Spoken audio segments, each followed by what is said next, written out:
Hello viewers, আসসালামু আলাইকুম। Nilufa cooking and blog হাউসে আপনাদের সবাইকে অনেক অনেক স্বাগতম। চলে এসেছি নতুন আরও একটি ব্লগ ভিডিও নিয়ে।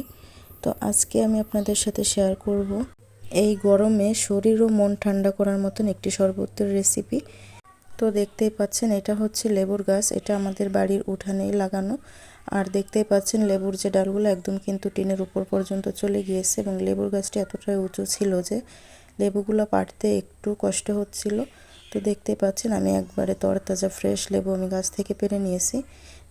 তো কয়েকদিন যাবৎ কিন্তু প্রচুর পরিমাণে বৃষ্টি হচ্ছিল, আর বৃষ্টি হয়ে যে রোদটা উঠেছে এত পরিমাণ গরম তা কিন্তু বলার বাইরে।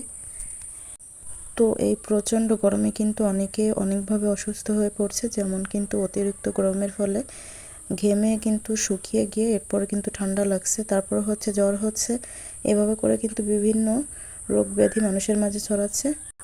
তো এই অতিরিক্ত গরমের ফলে যাদের জ্বর বা ঠান্ডা লেগে রুচি চলে গিয়েছে এবং যাদের হচ্ছে অতিরিক্ত ঘাম বের হয়ে যাওয়ার কারণে শরীরটা অসুস্থ হয়ে পড়েছে বা দুর্বল লাগছে, তাদের জন্য কিন্তু এরকম ফ্রেশ লেবুর এক গ্লাস শরবত কিন্তু অনেকটাই স্বস্তি ফিরিয়ে আনতে সাহায্য করবে।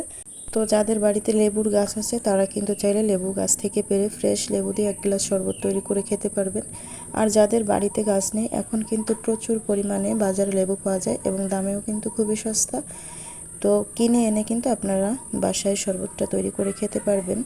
তো দেখতে পাচ্ছেন লেবুগুলোকে আমি কিন্তু পরিষ্কার পানি দিয়ে ধুয়ে তারপরে কেটে নিয়েছি। কাটার পরে কিন্তু কখনোই লেবুগুলো ধুতে যাবেন না। তো এবার হচ্ছে লেবুগুলো চিপে আমি রসটা বের করে নেব। তো একে একে সবগুলো লেবু আমি চিপে নেব। তো যারা এই পর্যন্ত ভিডিওটি দেখছেন অবশ্যই ভিডিওতে একটি করে লাইক করে দিবেন। আর এভাবে করে বাচ্চাদের কিন্তু আপনারা চাইলে 2 বেলা করে লেবুর শরবত খাওয়াতে পারবেন, এতে করে অনেক উপকার হবে। আর লেবু কিন্তু এমনিতেও আমাদের শরীরের জন্য অনেক উপকারী। তো লেবু কিন্তু বেশি কচলাতে যাবেন না, তাহলে কিন্তু লেবুর যে তেতোটা এটা কিন্তু শরবতের সঙ্গে মিশে শরবতটা তেতো হয়ে যেতে পারে। তো আজকের শরবতটা আমি কিন্তু শুধুমাত্র লবণ দিয়ে করব। যারা ডায়েট করছেন, চিনি খান না, তারা কিন্তু চিনিটা অ্যাভয়েড করবেন। আর যারা হচ্ছে ডায়েট করছেন না তারা চাইলে কিন্তু এখানে 2 চামচ চিনি মিশিয়ে দিতে পারেন। তবে বাচ্চাদের শরবতে কিন্তু একটু চিনি মিক্স করে দিবেন, তাহলে কিন্তু ওরা খুব মজা করে শরবতটা খেয়ে নেবে। তো দেখতেই পাচ্ছেন লেবুগুলো আমার চিপে নেওয়া হয়ে গেছে।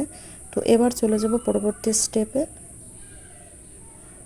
এইখানে আমি একটা কাচের গ্লাস নিয়ে নেব, আর দেখতেই পাচ্ছেন কতটা রস বেরিয়ে এসেছে। আমি কিন্তু মাত্র 2টা লেবু কেটে নিয়েছি।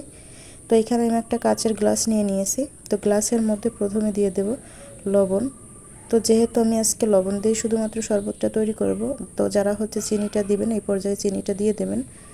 লবণটা দিয়েই কিন্তু আমি এখানে দিয়ে দিচ্ছি লেবুর রস। লেবুর রসের সাথে লবণটা ভালোভাবে একটু গুলিয়ে নেব।